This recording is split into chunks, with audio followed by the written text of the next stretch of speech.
தொழிற்கல்வி வழங்கி வேலைவாய்ப்பை உருவாக்க இலவச தொழிற்கல்வி மையம் துவங்கப்பட்டது. பொருளாதார ரீதியாக பின்தங்கிய இளைஞர்களுக்கு தொழிற்கல்வி வழங்கி வேலைவாய்ப்பை உருவாக்கும் நோக்கில் எஸ்கேபி சுனந்தா ராம்மோகன் திறன் மையம் உடுமலைப்பேட்டையில் தொடங்கப்பட்டுள்ளது. இந்த மையம் 18 முதல் 27 வயதிற்குட்பட்ட 10ஆம் வகுப்பு அல்லது அதற்கு மேல் படித்த ஆண்டு குடும்ப வருமானம் ரூபாய் 3 லட்சத்திற்கும் குறைவான இளைஞர்களுக்கு இலவச தொழிற்கல்வி வழங்கப்படுகிறது. இந்தியாவில் வேகமாக வளர்ந்து வரும் லாஜிஸ்டிக்ஸ் துறையில் வேலை பெறும் வகையில் EXIM executive, supply chain associate மற்றும் வேர்ஹவுஸ் அசோசியேட் போன்ற பயிற்சிகள் 45 முதல் 90 நாட்கள் வரை வழங்கப்படுகின்றது. கரூரை சேர்ந்த அமெரிக்காவில் வசிக்கும் மருத்துவர் டாக்டர் ராம்மோகனின் மகாலட்சுமி முத்துராமலிங்கம் அறக்கட்டளையின் மூலம் செயல்படுத்தப்படுகிறது.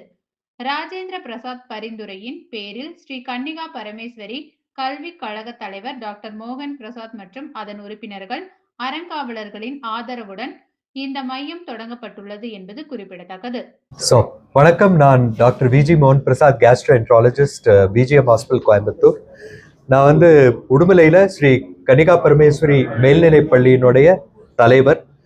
இன்னைக்கு உடுமலை ஸ்ரீ கன்னிகா பரமேஸ்வரி பள்ளி வளாகத்தில் சுனந்தா ராம்மோகன் ஸ்கில் சென்டர் ஆரம்பிச்சிருக்கோம். அதனோட முதல் பேட்ச் ஸ்டூடெண்ட்ஸ் இன்னைக்கு கிராஜுவேட் ஆகிறாங்க. ஒரு 11 பேருக்கு logistic council of India Redington மூலமாக அவங்களுக்கு இப்போ ஃப்ளிப்கார்ட் நிறுவனத்தில் 11 பேரும் அவங்க வேலைக்கு போகிறாங்க. இது ஒரு அருமையான ஒரு நிகழ்வு.